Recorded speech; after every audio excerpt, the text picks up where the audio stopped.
राधे राधे भक्तों।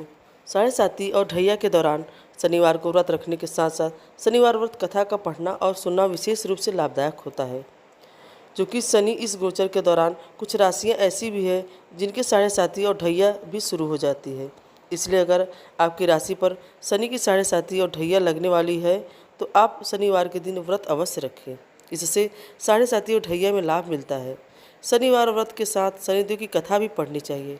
ऐसा करने से शनिदेव की विशेष कृपा बनी रहती है।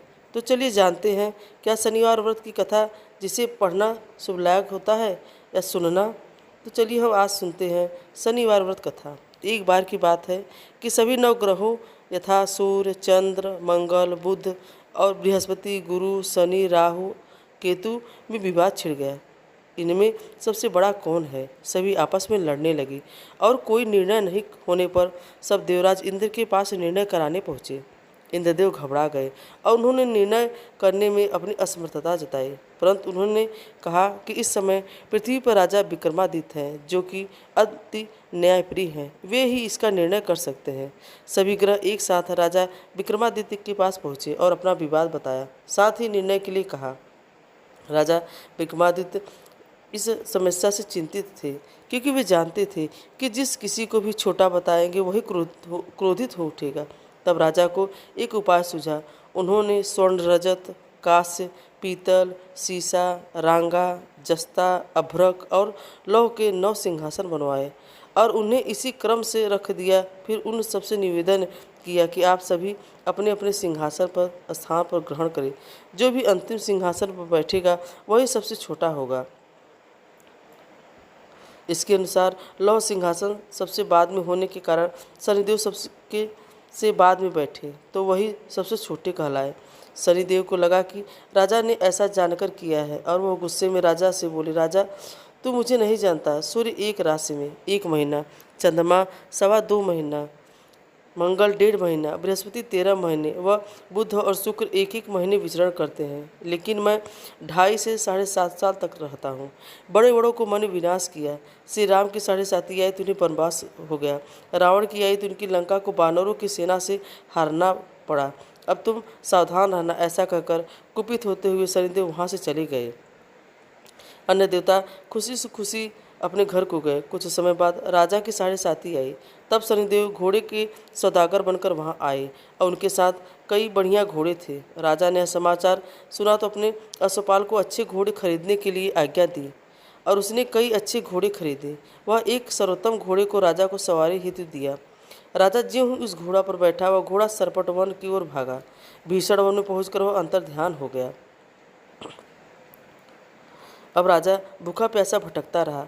तब एक ग्वाले ने उसे पानी पिलाया। राजा ने प्रसन्न होकर उसे अपनी अंगूठी दी।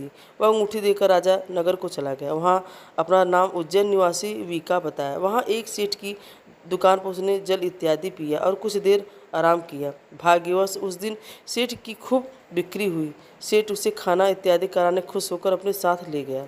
वहाँ उसने एक खूंटी पर देखा कि एक हार टंगा है जिसे खूंटी निगल रही है। थोड़ी देर में पूरा हार गायब था। तब सेठ ने आने पर देखा कि हार गायब है। सेठ ने समझा कि बीका ने ही चुराया है और उसने बीका को कोतवाल के पास पकड़वा दिया।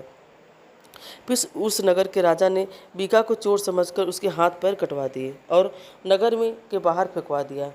वहाँ से एक तेली निकल रहा था जिसे दया आई और उसने बीका को अपनी गाड़ी में बैठाया। वह अपनी आवाज़ से बैलों को हाँकने लगा। उस समय राजा की शनि दशा समाप्त हो गई। वर्षा ऋतु आने पर राजा मल्हार गाने लगा। राजा जिस नगर में था वहाँ की राजकुमारी मन भावनी को उनका गाना इतना पसंद आया कि उसने मन ही मन प्रण कर लिया कि वह उस राग गाने वाले से ही विवाह करेगी।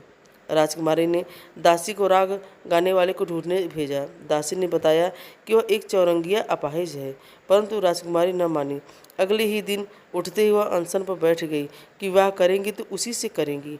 बहुत समझाने पर भी जब राजकुमारी नहीं मानी तो राजा ने उस तेली को बुला भेजा और विवाह की तैयारी करने को कहा। फिर उसका विवाह राजकुमार से हो गया। तब एक दिन सोते हुए स्वप्न में शनिदेव ने राजा से कहा, राजन देखा तुमने मुझे छोटा बताकर कितना दुख झेला है। तब राजा ने उनसे क्षमा मांगी और प्रार्थना करते हुए कहा कि हे शनिदेव, जैसा दुख मुझे दिया है किसी और को ना दे। शनिदेव मान गए और कहा कि जो मेरी कथा और व्रत करेगा उसे मेरी दशा में कोई दुख नहीं होगा। जो व्यक्ति रोज मेरा ध्यान करेगा और चींटियों को आटा डालेगा उसकी सभी मनोकामनाएं पूर्ण होगी। और शनिदेव ने राजा को हाथ पैर वापस कर दिए। प्रातःकाल खुलने पर राजकुमारी ने देखा तो वह आश्चर्यचकित हुई। बीका ने उनसे बताया कि वह उज्जैन का राजा विक्रमादित्य है। सभी अत्यंत प्रसन्न हुए। सेठ ने जब सुना तो वह राजा के पैरों पर गिरकर क्षमा मांगने लगा। राजा ने कहा कि वह शनिदेव का क्रोध था, इसमें किसी का कोई दोष नहीं है। सेठ ने फिर भी निवेदन किया कि मुझे शांति तभी मिलेगी जब आप मेरे घर चलकर भोजन करेंगे। सेठ ने अपने घर नाना प्रकार के व्यंजनों से राजा का सत्कार किया। साथ ही सबने देखा कि जो खूंटी हार निकल गई थी वह अब उसे उगल रही थी। सेठ ने अनेक मोहरे देकर राजा का धन्यवाद किया। सेठ ने राजा से अपनी कन्या श्री कंवरी से विवाह करने का निवेदन किया। राजा ने सहर्ष स्वीकार कर लिया। कुछ समय बाद राजा अपनी दोनों रानियों मनभावनी और श्री कंवरी को सभी उपहार सहित लेकर उज्जैन नगरी को चले। वहाँ राजा ने राज्यवासियों ने सीमा पर खूब आदर सत्कार किया।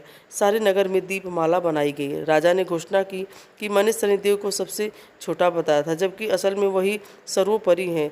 तब से सारे राज्य में शनिदेव की पूजा और कथा नियमित होने लगी। सारी प्रजा खुशी और आनंद के साथ जीवन बिताने लगी। जो भी कोई शनिदेव की इस कथा को सुनता या पढ़ता है उसके सारे दुख दूर हो जाते हैं। और व्रत के दिन इस कथा को अवश्य सुनना चाहिए। तो भक्तों, आपको यह कथा कैसी लगी? अगर आपको यह कथा अच्छी लगी हो तो हमें कमेंट में जय शनिदेव जरूर कहिएगा। राधे राधे भक्तों, जय माता दी, राधे राधे।